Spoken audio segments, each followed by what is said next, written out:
The outlook wasn't brilliant for the Mudville Nine that day. The score stood 4-2 with but one inning more to play. And then when Cooney died at first, and Barrows did the same, a sickly silence fell upon the patrons of the game. A straggling few got up to go in deep despair. The rest clung to that hope which springs eternal in the human breast. They thought if only Casey could get but a whack at that, we'd put up even money now, with Casey at the bat. But Flynn preceded Casey, as did also Jimmy Blake, and the former was a Lulu, and the latter was a cake. So upon the stricken multitude grim melancholy sat, for there seemed but little chance of Casey's getting to the bat. But Flynn let drive a single, to the wonderment of all, and Blake, the much despised, tore the cover off the ball. And when the dust had lifted, and the men saw what had occurred, there was Jimmy safe at second, and Flynn a hugging third. Then from 5,000 throats and more there rose a lusty yell. It rumbled through the valley, it rattled in the dell, it knocked upon the mountain and recoiled upon the flat. For Casey, mighty Casey, was advancing to the bat. There was an ease in Casey's manner as he stepped into his place.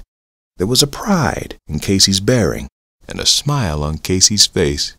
And when, responding to the cheers, he lightly doffed his hat, no stranger in the crowd could doubt 'twas Casey at the bat. 10,000 eyes were on him as he rubbed his hands with dirt. 5,000 tongues applauded when he wiped them on his shirt. Then while the writhing pitcher ground the ball into his hip, defiance gleamed in Casey's eye, a sneer curled Casey's lip. And now the leather-covered sphere came hurtling through the air, and Casey stood a-watching it in haughty grandeur there. Close by the sturdy batsman the ball unheeded sped. "That ain't my style," said Casey. "Strike one," the umpire said.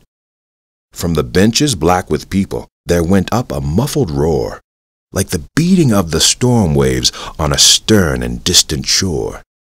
"Kill him! Kill the umpire!" shouted someone from the stand, and it's likely they'd have killed him, had not Casey raised his hand. With a smile of Christian charity, great Casey's visage shone. He stilled the rising tumult. He bade the game go on.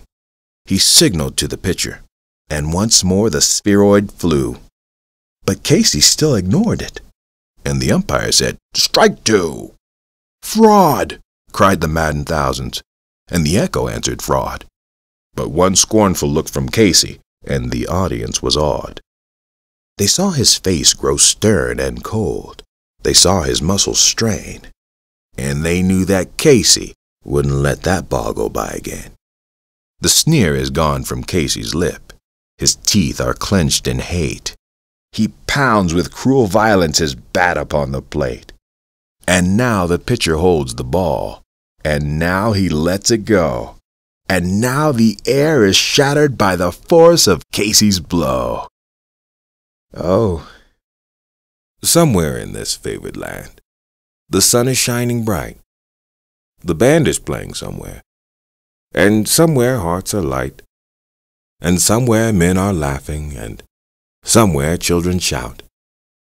But there is no joy in Mudville. Mighty Casey has struck out.